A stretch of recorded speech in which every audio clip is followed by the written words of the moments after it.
Welcome to the Patriots Report, part of the Believe Network, presented by FanDuel. My name is Christopher Price, the Boston Globe and bostonglobe.com, joined today for a Super Bowl 60 preview by former Seahawks linebacker and co-host of the All Day podcast here on Believe, Lofa Tatupu. Lofa, thank you so much for taking the time to do this today, man. I really appreciate it. Oh, absolutely. Can't wait to talk about ball, man. It's been my life. Appreciate that. Appreciate that. So let's start with this. Give me a 30,000-foot view of the Seahawks coming into this game. I know the feeling in New England, there's the overriding philosophy is, look, the Patriots are playing with house money at this point. No one expected them to be here. Does that extend to Seattle, or is there a different feeling around the Seahawks team coming into this game? Oh, the vibe is definitely real, as the kids say these days. They It's been an incredible, last 2 years of football for all the Seahawk fans. Mike McDonald, as we know, came in and replaced Pete, and just like that first year was pretty incredible to me when I look at and I factor in every variable that there was. First time head coach, the last one hired, like putting together a staff for the first time. And a lot of the guys came up from college that he had, even one of the coordinators, right? So, um, very little time to like look at all the game film, but he's a student of football, right? As much as he is one of the greatest teachers, and so I guarantee you he had some familiarity with the team, just from watching the film as when he was with the Ravens, and with all that factored in, he goes 10-7, and even he's a first time dad midway through the season, just like nothing shakes this guy. Kind of like Mike Vrabel in that sense. He is a incredibly poised coach out there, and he knows the rule book sometimes better than the officials. We've seen it. We've seen him call it out before, and like that to me is like mastery, right? And you got to learn that from Bill, I'm sure, some of those things, but in particular to the Seahawks this year, it was just so last year was the building block, the foundation, and now they added a couple pieces that were incredibly important to them, and they've just ascended to new heights, and you know, it's been incredible to watch. What's Sam Darnold done this year that's allowed him to have the success that he's had?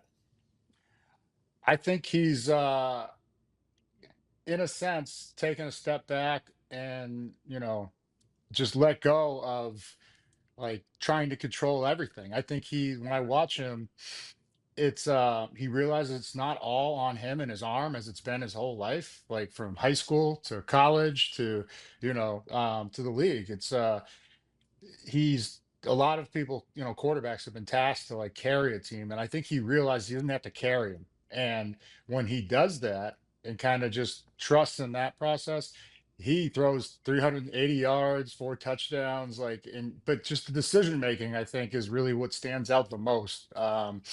He's getting rid of the ball in a timely manner.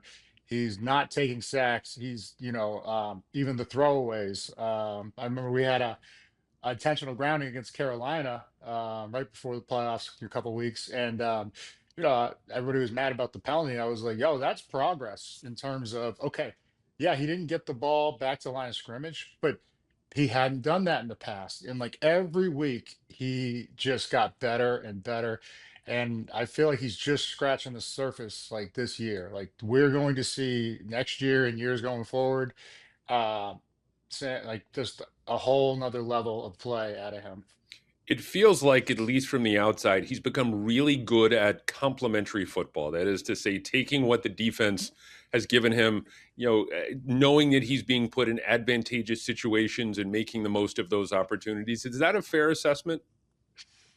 I mean, he we didn't have a consistent run game. So, in some of the early on games, he like will not say carrying us, like the defense, having a defense like this helps a lot, right? Um, having we have to be one of the top five special teams unit, maybe top three. It's like that is a big factor. But he has been just smarter with the ball, right? Realized I think the turning point was really that the Rams game where he had 4 interceptions, and even after all that, still got us in position. at the very end to kick a game-winning field goal, and we just happened to miss. It was a long field goal. I think Myers already had like three over 50 yards or 45 yards in that game, so it's not anybody's fault. But I think there was a realization around the whole team, and but especially with Sam in particular, like, okay, if I protect the ball, I still take my shots when they present themselves because he's been aggressive at times, but the right times. Whereas in past, it would be like forcing it, right? So we're definitely seeing him, mature and grow up as a leader. But I think that's the biggest thing is when I watched him with the Jets, I didn't see him confident in his voice really. Like he probably thought he was just too young, but he is that. You're the quarterback. You are that guy. And so to watch him step into this role as a leader, and right after that game, Ernest Jones, because media was trying to ask questions, right? And he had some words for them, and that signaled, dude, like this is a team. This is like it's one unit, right? And when that comes together, that's when you go on championship runs. It's special to see. Was that the turning point? Really, maybe not the turning point, but the point where you knew this team was special. Like in New England, a lot of people say it was that first Buffalo game. Drake May, Steph Diggs going into Buffalo, beating the reigning MVP, kind of showing what they were made of. It feels like again from the outside that rant from Ernest Jones was like the turning point for this team that year, where you kind of knew that something special was going on. Yeah, and I think we saw a difference in Sam, from that. But yeah, Ernest stepping up and saying that, Leonard Williams had his back, DeMarcus Lawrence had his back. And when your defense rallies, around you, like they hey, don't matter what, we're gonna get you the ball back and then just go down and score next time. Like, and you get to play a little freer when you're out there. Like just not second guessing yourself because it can snowball very quickly when things go bad out there uh, for all of us. And so one mistake leads to two or three. It's just like, oh my God, like what is happening? And I think that was the last time this team. I think that might have been the last time we had a loss. It's and every week you saw the progression from everybody, and the defense just they finally got healthy. We had so many starters out all year. Julian Love missed 6 or 7 games. Who else? There was up front. I think only Leonard started every game this year. Jay Reed missed time. Murph missed a couple games. I think D Law might have missed a game or two. So it's like it's just every position. And Ernest and Drake Thomas uh, missed some time. So it's like that speaks to the depth of this team and the coaches getting the next man prepared, to fill in at a moment's notice. So that's championship teams. They're not just one unit, but they're deep. Like that's through the history of time. There's a lot of guys that are not starting right now. They're going to be starting somewhere else next year. When these guys have struggled, what are some of the root causes of the issues that kind of plague them? I know early in the year the Patriots had a problem with turnovers and giveaways, ball security. What is it with the Seahawks when the Seahawks do struggle? Why? What are some of the reasons why?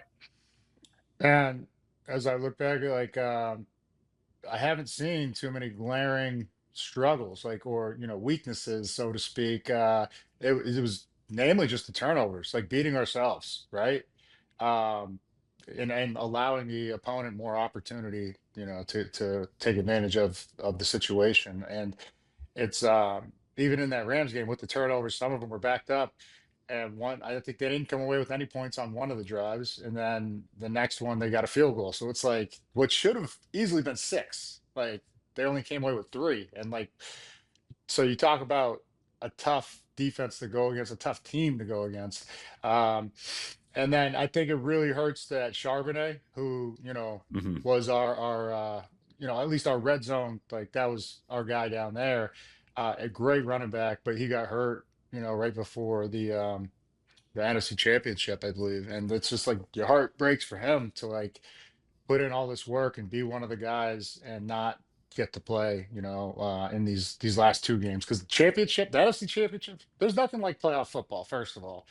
Like the only thing I can say that everybody knows, it's like Friday Night Lights, right? Hmm. Like, anybody that's ever laced them up and played under those lights, that's like, I got that right up there with those championship games I played in. Because it's the first time, right? It's just so special to you. And but yeah, he'll get back healthy, and I think that K9 stepped up admirably, like because he's gotten more carries, and I think the Kalani's back and Felix Jones. So like it's been by committee, but K9's carried the bulk of the work. If you were Mike Vrabel, how would you go about attacking Seattle on either side of the ball? Like if if he's whispering in Drake May's ear, saying, "Look, this is where I want you to go with the ball. This is what I want you to do," or even kind of flip it around if there's a soft spot in the Seattle defense. What are some of the areas you expect New England to target on Sunday? How would I attack them? Mhm. Well, I don't want to give Braves any more help. He doesn't need help, because I know he's definitely going to be listening to this show, Of right? course, of course. But it's there are things that Bill Belichick did that made it very hard on the opponent. Substitutions, right? I was in charge of personnel back when I was coaching against. We played the Sunday night game, 2016, I think, Hmm. and I'm up in. There's the nosebleeds, and then I'm up in a tower, this little tower, looking down at the game through binoculars to try to just see what jersey numbers are out going out there because I have to get that personnel to the DC, Chris Richard, and Pete's jumping in, and he's like yelling at me. He's like, "Lofa, get the damn personnel in." I was like, "There's 13 guys on the field, like, like that." Like, and at one point they were in the huddle. I was like, "That's a penalty. Just tell the official." And it got to the point they were doing it so often, it wasn't. You couldn't tell that it was affecting us on the field. But up there and like on the communication, the headset, it was like I was just yelling. I go, dude, go heavy. It's big guys. Like you can't like so we'd have it's called a deuce package where it's like they're sending all the big dogs, bring in our big dogs, like maybe even an extra O lineman and bring out a DB or whatever. And but you have to be prepared for that. Just even like a special teams hard count, like the little details that a lot of fans don't like. I don't want to say appreciate, but they don't see Hmm. like that tips the scale in their favor. So like there's gonna be wrinkles. There's gonna be stuff you know that we haven't seen or they haven't shown. Hmm. And that's the stuff that the game, the gamesmanship and the strategy, that's the stuff I always loved was like even like as a high school quarterback, I used to just manipulate snap counts. I would, if we're undersized and it's a big, strong offense or defensive line, I went on quick count to give my guys the advantage. I'm like, hey, we're getting off the ball and they're kind of neutralize their strength. And so I really I would love to like just hear more of those stories come out about just how they saw the game and like what they had to deal with and then how they counteracted it. Like it's that stuff fascinates me. It's interesting that some of that conversation came up in the wake of the Denver game, where he was sending guys on and off the field and in kind of throwing them for a loop. And it's perfectly legal in that instance, but it's difficult to deal with if you're on the offensive side of the ball. It's it's a pain in the ass.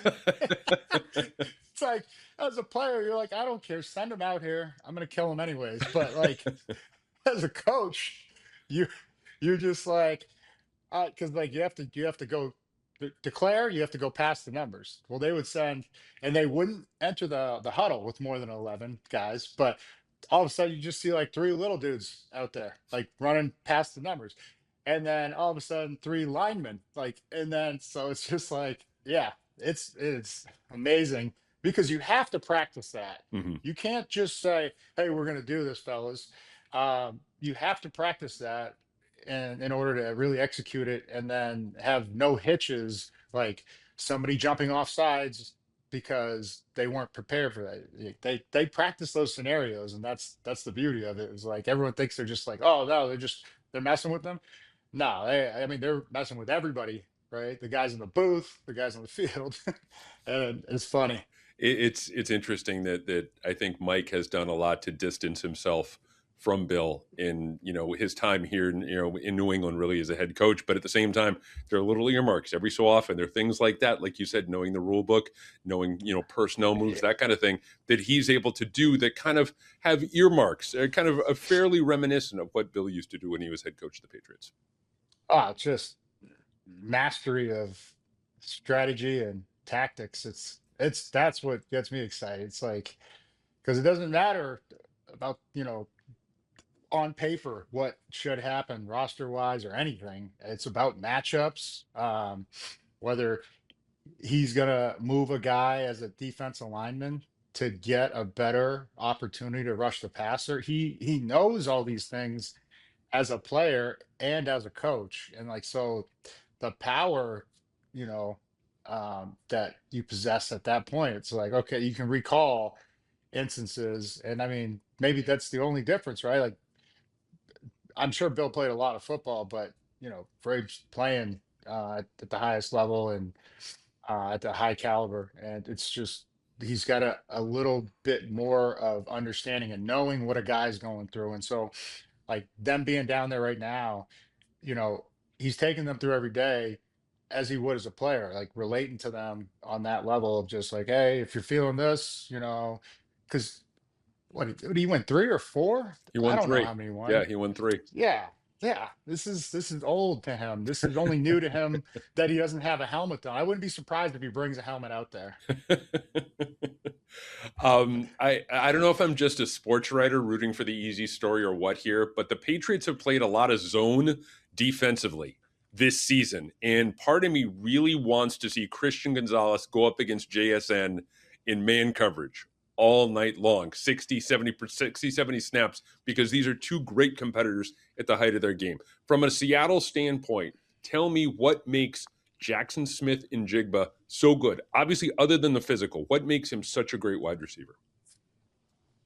His understanding, like he knows what you're trying to do, and like he'll lead a guy to a spot and then just like teleport, like, and even because like even was it Jamar Chase? He was like, I don't know how he's like, I get double teamed like, a good 60, 70% of the time, and they don't let me over the top like that. Like, and I think from straightaway speed, like Jamar might have him. So I think he doesn't show his full speed, JSN, until he has you beat. And like, so that is just, you know, the understanding he possesses as a receiver and knowing when he's got the DB's hips turned and now they can't redirect. Like, so but I've watched Chris Gonzalez a lot, and he, I mean, that would be the guy to put on him. But if you stay in zone, you might get what you want, and we'll Mm-hmm. see if you get the results you want, because I feel like they have to go some man. Cooper Cup, phenomenal receiver, right? But he is, aging a bit, and so Mm-hmm. he's not as fast as he once was. Still not an easy cover, but I'm just thinking overall in terms of matchups. Um, a guy like, I think he got hurt.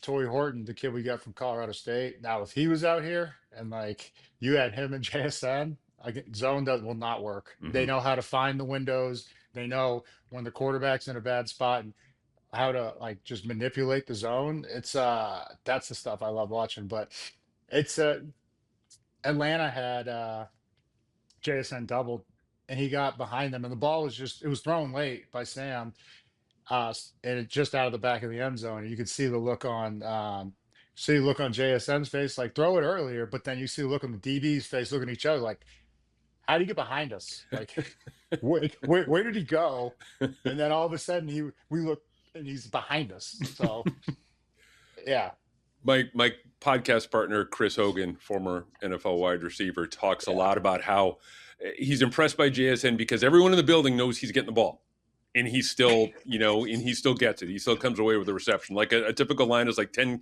catches, 12 targets, 110 yards, and a pair of touchdowns. yeah. And he's like 8 of 9, 150 plus, 2 touchdowns Yeah. plus. Like he would have broke the Megatron's record if they weren't blowing teams out. Um, So he didn't get the opportunity in terms of like, okay, we're down and we have to throw the ball. So we're going to him. Like I don't think there was more than a maybe 12, might have been like one of his highest. I'm talking, over the year. Maybe I'm wrong, but incredibly efficient with his production, like for catches per targets, just like Hogan's saying. And it's going to him. Like, and there's nothing like good luck. That's all I can say. It's like, The I had a chance to talk with Dante Scarnecchia, a guy you probably know a little bit over the oh, course of the week. Yeah, yes. about the Patriots offensive line and the challenge that the Patriots offensive line has coming into this game. One of the things that really stands out for me is there's no Myles Garrett type. There's no guy with like 18 sacks and a handful of other guys who are good complementary pieces. They have four guys. They have four guys with 6 sacks or more. Um, when they have succeeded, when they've been good at getting after the quarterback, one of the things that Dante told me is, look, New England has to protect against stunts and twists and all kinds of stuff. What stands out for you about that pass rush that the Patriots need to be completely aware of come Sunday? Man, that they got dogs up and down that line of scrimmage, and they have two deep. Like, so when one or two get tired and they come out for a spell, there's more coming in that are fresh and just as talented, right? Um, just waiting in the wings. It reminds me of, like when you look at the LOB defense, what doesn't get talked about a lot is that defensive line, right? Okay, great. The secondary was incredible, the linebackers, right? But that D line was too deep all across. And it was so deep that two future all pros were coming off the bench, and Michael Bennett and Cliff Averill.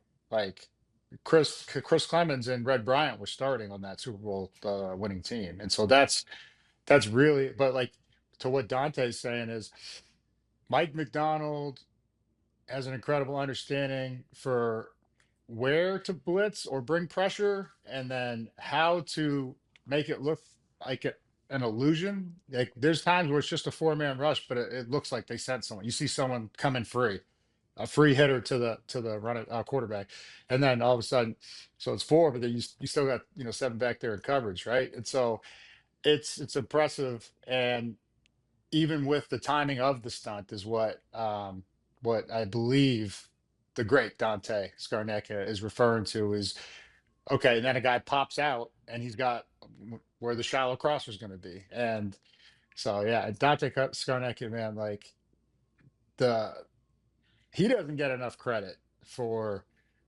like the guys he's found and then developed. Like, I would have he would have been a lifetime staff hire for me. I was like, yo, Dante, just tell me who to get. Like, I don't dude, I'm not gonna fight you on it. Uh, you want to pay him what? Done. Like, like, that dude is a beast. I'm reminded of Yoda whenever I talk with him, because he's wiser than wise, and he's been around for a million years, and he's forgotten more about football than I'll ever know. So it's always good to talk with him. It's always interesting. I always come away learning something after our conversation. I'm curious to get. I want the name of maybe one or two guys who are under the radar types who we're not talking about here in New England. I'm not talking about JSN, the guys that we're all kind of Yeah. thinking about when you're putting together this game plan. But give me the name of one or two guys who have a chance to be impactful players on Sunday, whether it's scheme related, injury related, whatever the case may be. Give me a guy who might pop come Sunday that we're not talking about now. Okay, I gotta ask you a couple questions before I say that. Then, how have you guys been against tight ends? Average at best. Yeah. Well, Barner, man, this kid, so fourth rounder out of Michigan, phenomenal blocker, right? But I don't think Michigan knew how talented he was as a receiver. So they just kind of stuck him in there as a blocker. Like, hey, no, you just go ahead and block, and then we'll bring in Colston Loveland for the receiving, right? And he has made the most of every opportunity. Like, there was a stretch where I think he scored like a touchdown in 4 out of 5 games, and he was just punishing people. Like the way not gonna compare him to Gronk, but I'm saying like the way Gronk catches and then just like he's gonna run you over. Like good luck, there's nothing you can do about it. And he has that wrestling background and attitude and just like he's a dog. So on offense, yeah, obviously JSN, but unsung or someone you're not talking about enough, it would probably be him. And then let's see on defense, there's a couple guys. Demarcus Lawrence, like I'm sure you guys have, but like talked about him, but you know, the everything everybody was right in saying they're like, oh well, he's old, he's washed up, because this is like I think his 12th year. Hmm. So he's 34 years old. He looked like he could play 5 more years. I'm just gonna tell you that right now. And he plays like with a tenacity and violence and an effort level that you rarely see from defensive linemen, right? They have the tough duties of double teams and like, you know, every down they're smashing and physical, but he chases the ball, man. He gets after it. And then Drake Thomas, uh, undrafted free agent out of NC State. I think we got him from Oakland or Vegas, sorry. And he's just a missile, right? Because everybody knows about Jones, right? But little sawed off shotgun, Drake Thomas, man, he goes and gets it. And at the second level, even Worry, he was hurt for most of the season in the beginning, but now, I mean, he plays everywhere. Yeah. Like, Yeah. and like he's hard to miss because he's huge, but like there's so many. And then you guys are gonna, oh, any football fan's gonna love the way Witherspoon. You're just gonna see a blur, Hmm. like a comet across the screen, and just it's 21. That's Witherspoon. But special teams, there's a guy from Michigan, Mike Morris, 300, 285 pound, 6'6", 285. He runs down and makes tackles consistently on special teams. That's rare. Like to be that athletic, to be one of the first down, get off the block, and then break down and make a tackle, or still, keep your balance and run through and make the tackle. That's a rare human being right there. But and then it's just yeah, it's tough, dude. Because Murph, every 1 year, first round pick from last year, everybody's like, oh, he's got like 1.5 sacks. What a bust. He's got 8.5 now, right? Yep. And he got snubbed for the Pro Bowl. But there, like you said, it's strength in numbers just across the board. I think similar to the '05 team, my team, I think we led the league in NFL in sacks with 53 or 54. No one had more than 9 sacks. So it was like we all chipped in, right? And it's fun. Like when you just have that many dogs hunting out there, just like where are you gonna go? And they're all well rounded. That's what I'm noticing about the guy. Like their skill set, there's no weakness. Like they can play man, they can play zone, they can blitz, they can drop into coverage. And like when you have no true weakness, it's like where do you attack, right? Because that's with the matchups. It's like all right, what's their weakness? Because that's where we're going. But hard to tackle somebody consistently with no weakness. Our friends at FanDuel have the line still at 4.5 as we sit here on Thursday afternoon. So I don't think it's changed much over the course of the week. Maybe a half a point here or there. The number remains at 45.5. I'm assuming you're going with Seattle in this one. I think that's where we're going to differ, but I'm curious to get your take here. I'm going under with this line from FanDuel. 45.5 between these two defenses, even the explosive offenses, but these two defenses, I'm going to take the under in this one. I'm going over Okay. 45 and a half. I think the Hawks have like averaged like 28 themselves. And who's to say the defense can't score? That's fair enough. That's a great point. I think, I'll tell you this. We're going to see a defensive touchdown in this game, one way or another, because both of these defenses are world I class. could I see really that believe happening. that. Yeah, maybe even special teams touchdown too. Like we got Shaheed. Like, uh, man, Talk about the craziest part is he doesn't look like he's like when you see Spoon, it's like a comet. When you see Shahid, he looks like a Olympic sprinter, and it's just like so calm and relaxed, and but he's no one's making up ground on him, and Mhm. it's like your eyes are lying to you when you're watching the guy. He So looks he looks like he has great he looks yeah, it like he could has be a great special teams vision. touchdown too. He's just with the speed and the Oh, vision. You're a yeah. Hockomock leaguer. Tell me about the influence of your father in playing ball in Rentham, and obviously the Tatupu name is gold, still gold in New England. What sort of reaction do you get when New England fans come in contact with you specific to your dad? Brother, I appreciate you asking that. Yeah, shout out to KP and the Tri-Town area, the whole 508, uh, all of Massachusetts. Love you guys. But yeah, it's special. It's hard to put into words, wow, it's going on like 16 years now. Yeah, like it's like it still feels like it wasn't long ago, but I get a text almost every Patriots home game from a friend or a relative or a family member that someone's rocking the jersey, and I'm just like, wow, like that's and like I've seen them in the new school, so like the new threads, like someone had they went and paid and got that that jersey made, and they represent, and so I know that would mean the world to him, and it means the world to me. I think that's the best way I could say it. It's special to me. Lofa, thank you so much for taking the time to do this. I really, really appreciate it. Let people know you got the all day podcast going on. Oh yeah, all day. I'm very busy. All day podcast. We usually just do a recap after Seahawks games, and so yeah, I know. But we take a look around the league too, and if you want to learn football from a middle linebacker's perspective, then I kind of break down not just like what happened, but the how and the why it happened, and just I get to do what I love, just keep talking football. It'll never leave me, and even like some of the things I'm working on now are in the realm of sports, football in particular, but then it'll go to other sports. I'm getting into the analytical game because that's I always saw football as like a giant math equation out there, and it that's where you find out your strengths, weakness, advantages, and so that's how I always taught it too. I can just simplify it, like just break it down and simplify it.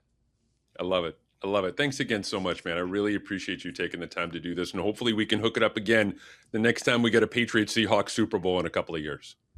Oh yeah, I think there's a game next year. Yeah. Is it in Seattle? Don't Yeah. be afraid. Come on out. I'm We could coming do a out. live. We could do a live I show. love it. I love it. I love it. That's Yeah. a great idea, man. Take care and we'll All talk right, again brother. soon. Stay blessed.